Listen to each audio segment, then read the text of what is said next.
Welcome to the HKUST MBA Superconnector podcast. This podcast features faculty, alumni, students, and other friends of the HKUST MBA community. We explore themes important to our MBA program and our role developing leaders for a global economy that is being rewired with new networks of trade and the critical connection of business with technology. My name is Stephen Shih, and I am the Associate Dean for our MBA programs. In this episode, I chat with Stan Ho, a seasoned leader in credit ratings and investment banking. Stan has a fascinating background, including experience as CEO of Lianhe Global, head of Asia Structured Finance ex-Japan at Fitch Ratings, and investment experience with several leading global banks. He is currently living out his vision of a portfolio career with a number of fascinating roles. He is currently the APAC chairman for ARC Ratings and chief representative for Sintao Green Finance. Stan also serves as an adjunct professor at HKUST, where he teaches in our MBA program. In this session, we talk about Stan's course, ESG and Finance in Hong Kong, where he shares about his collaboration with HKEX, Stan's experience leading teams in both Chinese and Western multinationals, and his advice for MBA students interested in investment banking careers. We also get to hear more about HKUST from the perspective of one of our university's earliest graduates. Stick with it, and you'll enjoy the chance to get to know a fascinating business leader and teacher. Let's get started.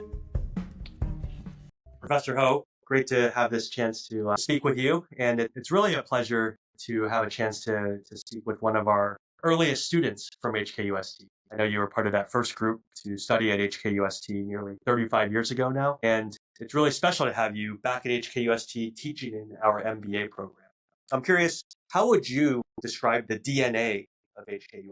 Well, thanks for having me, Steve. Now, I will actually say that because I used to be a student, now I'm the adjunct faculty, I can actually try to look at it from different perspective. I would say that the key DNA of UST is really the quality focus. Again, when I was a student, it's really to focus on the teacher quality, actually how we bring in all the top tier faculty when the university was still very young. And now, as again, the adjunct faculty, how can we ensure that we can actually get the best student? So that they will actually enjoy more enriching experience from conversation. So I will actually say that maybe from different angle, focus on quality is always the core DNA. I know you're teaching a really interesting course on ESG in finance in Hong Kong. It's one where you collaborate with the HKEX. So I'm curious if you could just take a few minutes to give us a snapshot of what this course is about and what you want students to learn from the course. Well, again, nowadays there are certain maybe area that are increasingly important. Sustainability and ESG is one thing, and then maybe AI, machine learning. There are some others. So I think it's actually important. Let's say for MBA students, no matter what discipline they belong to, they actually need to have the most updated knowledge and also appreciate the latest development in all these areas. So that's why when we actually talk about this particular ESG in finance in Hong Kong, we actually try to not just really focus on the financing, but we also will have the investing, reporting, and again, not just really the lecture conducted by me, but also again, we'll have all these expert guest speaker from the listed company, from the big four accounting firm, from the banks, and also from the buy side to ensure that we actually will have the combination of the knowledge and also the practitioner experience. And I think it's also quite important to have HKEX involved because HKEX, again, as the stock exchange and also the regulator, they're actually the most advanced among all the stock exchange in terms of implementing ESG disclosure since 2016. So that's why I think what we try to say here is the title of the course may talk about finance, but we actually talk about is what MBA student, full-time, part-time, now they actually need to equip themselves so that they can be actually maybe more proficient and knowledgeable in terms of what they're doing in regard to sustainability development. And I think it's also quite important to have HKEX involved because HKEX, again, as the stock exchange and also the regulator, they are the most advanced among all the stock exchange in terms of implementing ESG disclosure since 2000. I think it's actually quite important that we are not asking the guest speaker just to talk anything on the introductory level. They also actually, even though all the guest speakers, they also come from very reputable firms, we also want to make sure that they're not selling or marketing their company. So I think what I have been doing is all the guest speaker already actually have access to all my lecture slides so that they know that what our students actually have learned in the first few classes. And I have been emphasizing to them that there are two aspects, hopefully they can do. The first thing is trying to share the real case experience, in particular non-public. And also the cases can be success, can be a failure. So that I think students, again, our MBA students can really have more firsthand and also I think a comprehensive understanding about maybe what has happened. I think it's really trying to minimize the use of public information, but more on the cases that are involved. And the second thing I also emphasize to my guest speaker, because it's an MBA student, we have a mix of full-time and part-time. The MBA student, when they come to UST, one of the things they hope they can achieve is really to further advance in their career. So I also actually strongly request our guest speaker, who are the leader in their respective fields, to really give tips maybe to our students. First, what kind of opportunity will be available, what kind of people they're looking for. On an alternative basis, if our student may not directly actually enter the ESG field, then how they can actually make use of the knowledge they learn in the guest lecture to further advance in the career. So that's why, again, the share of non-public cases and also, again, more career advice, both ESG and also the student respective area is really what I have been emphasizing to our guest speaker. That's great. Yeah, it's clearly takes a lot of work to invite in these guest speakers and have them set up properly. So, one of the things I really enjoy about teaching is every time I teach, I learn something from the students, whether it's thinking about the course or the class dialogue and questions from students and so forth. Can you share anything that you've learned yourself through teaching this course? I think as a teacher, the thing we learn the most is really from the student question. Sometimes, for example, for myself, I've been more involved in the green financing, and I regard myself maybe among all the ESG area, financing is my best expertise. Sometimes I can also actually get asked my question, which I may not have the immediate answer. So I think that the one thing I also learn is no matter how long I've been involved in the field, I still need to keep learning. The reminder to this is really still the question. And the second thing is also, I think our students come from different backgrounds, full-time, part-time, different industry. Sometimes when we talk about a specific topic, they may ask a question or maybe they share their opinion, then we can get a wider perspective about different stakeholders, how they look at the same issue. Because for us as a maybe like 25 to 30-year professional, we are knowledgeable in the field. Sometimes we can have I would say judgment about how things should be done. And then when actually students, again, from different background, maybe different generation, share their view, I think that will also help refreshing in terms of my own perspective. So that's why, again, in the class, I may be the teacher or the adjunct faculty, but I would say that I'm also a student. Not being humble, but I think it's really the interaction. I think that's what makes the MBA teaching far more fun than other programs. Which types of MBA students would you recommend take this elective course with you? What kind of future careers would the course be relevant for? What types of students would be? The course title is called ESG in Finance in Hong Kong. This course is not really specific to banking and finance professionals. For those students who want to actually maintain a longer competitiveness in the job market, then I will actually strongly encourage them to do. Because I think there may be a lot of noise about maybe ESG may have some setback because of the Trump administration. But on the other hand, we actually find out that Europe and also Asia, they're still actually push forward. I think in terms of the regulation, in terms of the standard and principle. So I still believe, at least for us in Asia, or maybe in this part of the world, this is still very important. And again, as I said before, it's really a important part of anyone, no matter what discipline you are. So that's why I think students who want to widen the horizon, who want to be more competitive in the job market, I think it's actually highly recommended, as long as our regulator and government is actually pushing forward. And that's why, again, don't hope that student will not be misled by the course title. Even though it's called ESG in Finance in Hong Kong, it's still actually very important for anyone. Yeah, it's much broader, right? Yeah. Hong Kong being the gateway between so many different trade flows and financial flows, as well as the way that ESG is impacting every industry. Yeah. Right. Every company's got ESG somewhere in that agenda. Even individuals too. Yeah.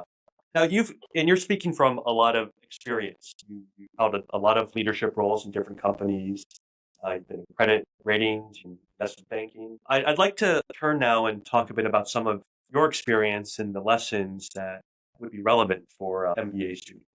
So you were CEO at Lianhe Global, one of China's big three credit rating agencies, and you've also been a senior director at Fitch Ratings, one of the big three Western global rating agencies.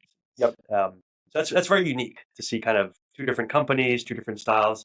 Can you just talk a bit about, what you learned about leadership, and maybe if I were to ask you to give someone at Fitch advice on being an effective leader at Atlanta, what would you say? Or vice versa, right? Okay. For someone coming from a Chinese company going to work for a Western company, what are some of the experiences or tips that you would share? Well, I think it's also a very interesting experience for me because when I count for example, my 7 years in IBank and also my 11 years in Fitch, I mean, the first 18 years in my professional career is all with the international company and also again, the maybe like American or British bosses, and then go to a Chinese rating agency when you actually more of the domestic and also the local Chinese leaders who may not even actually visit the outbound. I mean the offshore, maybe other countries. So it's actually quite a also very challenging experience for me. For example, someone who worked in international company like Fitch, if you talk about maybe moving to Chinese company like Langher, I would say that managing upward is very important.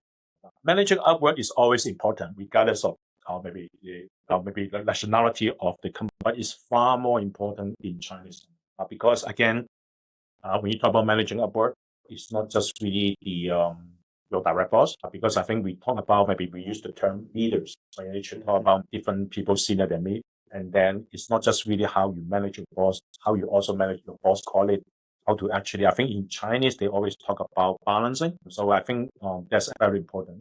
And then in order to do that effectively, that means actually a lot of maybe communication need to be done. So that's why, again, if you talk about the working in Chinese company, I think they still actually emphasize face to face. So that's why, for example, when I was in Nanher, no matter what business trip I had in mainland China, my last stop will always be Beijing because I always want to, again, see my boss, see the other leaders, trying to understand maybe like the atmosphere, important issue, and my position.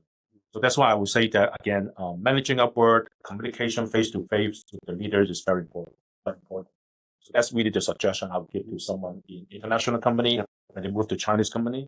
But if you talk about someone who work in Chinese company, now they want to move to international company, my suggestion is very simple. Read more Financial Times. I'm not against any other publication, but sometimes I find out that from someone who are very experienced, knowledgeable, and also a Chinese national, I think how they widen their horizon is very important. And then the only way to do that is either interact with more international people or read more news from the international media. And then I would say that, again, maybe I'm not quoting the CEO from JP Morgan because he actually said the same thing. He actually always read Financial Times because he want to make sure that he get a balanced view. And I will actually say the same. That's why, again, for any experienced people in Chinese company, ideally you can try to interact more people from outside China would be more helpful. But Yeah. And how about, so you talked about managing upward, managing boss and understanding the internal dynamics and communicating with colleagues. You've also had a very successful career working with clients across different companies. What are some of the lessons you've learned about handling client relationships? And was there anything different about handling client relationships when you were working with a Chinese company, with Chinese clients versus international Western companies with more multinational Western clients? Well, I think maybe the common thing is I think we got to be proactive and also being humble.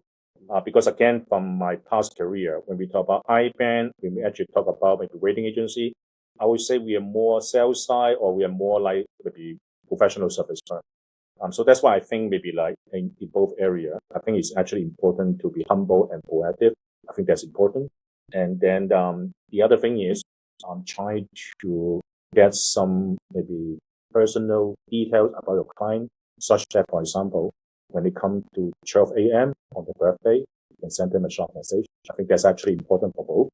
Maybe in international client, we use WhatsApp, and then in Chinese client, we use WeChat. And of course, when we work in nowadays professional service firm, we just need to be mindful about the social media because there's actually a lot of regulation prohibiting the use of social, maybe like all this messaging app or work. But I think when we talk about birthday wishes, I think that should be okay. So I think these are the common points.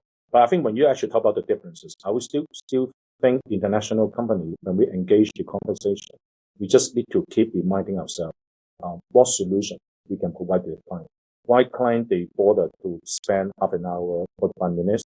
Is really anything we do, can we actually solve the problem, regardless of whether rating agency or IBAN? I think that's very important. Always have this solution driven. I think that's really for the international. But when you talk about Chinese client, I would say Chinese client, of course, they also want to listen to solution. But I would say that they also emphasize on relationship. How long I've known you. Why I want to spend time with you. I would say that they also listen to solution, but the relationship element, are you really inside their circle, such that they will share more information with you so that you can actually be more effective in providing solution? I would say that the Chinese one will actually, the relationship element is very important. Again, of course, it's also important for international, but when you just compare the two, I would say that solution actually very important for international, but relationship, how long you know a particular person, is actually more important for China. Yeah. So building that trust and getting to know them. Getting into the circle, maybe just like in Beijing, you talk about maybe Song 1, Song 2, Song 3. The same thing for relationship. Which Song we are actually is towards the heart of our client. Yep. Okay. Well, I think maybe the common thing is I think we got to be proactive and also being humble. When we engage the conversation, we just need to keep reminding ourselves what solution we can provide to the client. Okay. Well, switching to earlier in your career. So you earned an MBA from Cambridge, and you were also an investment banker, Merrill Lynch, Credit Suisse, Bear Stearns, many of the leading banks from that of the world. We always have MBA students who are interested in investment banking as a career. What advice would you give someone who is considering this as a career? How should they prepare? How do they know if it's the right path for them? Well, I would say that actually is still very important to, how should I say, I still value investment banking, not necessarily because of the compensation potential, but it's more like the exposure, the deal experience. Someone at junior level, maybe below VP, maybe we talk about maybe below 7 year experience, that they can intensively gone through, both on the maybe technical side and also again on the client side, such that I think they will actually become more well trained. And then no matter they actually move up to the originator banker or they actually move to the client side, they can be actually far more effective. I would say it's more like the exposure and the training that I still actually value investment banking. But I think we know that nowadays, compared to maybe 20 to 30 years ago, when I actually start in all those US or European IBAN, we have a lot more consolidation on the bank. I think my suggestion to students is that there is hope. When they actually set the goal, let's say, okay, I may want to go to Goldman, I want to go to IBD or ECM, etc. That's okay. But there will be huge supply of candidates for Goldman job. So that's why I will also suggest the MBA student try to think about, okay, maybe like that's your target. What about the pathway? Okay, maybe what stepping stone, what kind of job you should actually start with, such that you can actually get into the IBAN. I have situation again in my past experience that some students, because they can't get into IBAN fund office to start with, then they either work in, for example, maybe the second tier IBAN, or even they may actually work in rating agency. Because their experience will also be helpful when they actually, for example, like for the rating agency, they can actually move to the DCM for the bond offering, and we have a lot of cases like that. So that's why I think my suggestion to students is do well in your GPA and also set the pathway, and then keep your original target. Okay, wherever bank, wherever the fund office you want to go to, if you can't get it, you point to graduation. Just say what stepping stone you can try to get experience that will be, again, give you the opportunity to interact with those bankers on the live deal, And also, again, you also may, again, if you do a good job, you may be headhunted. So that's what I think about the pathway. I think that's important. Thanks, Dan, for joining us. I always learn something new in these conversations. For me, 3 key takeaways. 1, for future business leaders, ESG is still top of the agenda. This is going to matter. It's important to learn about. And despite the changes in the US, it's going to continue to shape investor decisions, company decisions, and executive decisions in the coming years.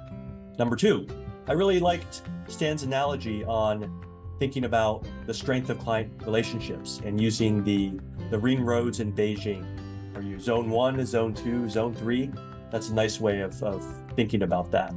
And number 3, I appreciated Stan's advice on careers and thinking not just about the goal, but also different pathways to achieving the goal and thinking about intermediate steps toward getting there. Well, I hope you enjoyed this podcast. If you're interested in learning more about our MBA program, and if you want to make sure you don't miss any future podcasts, please do subscribe or follow us on your favorite podcast app.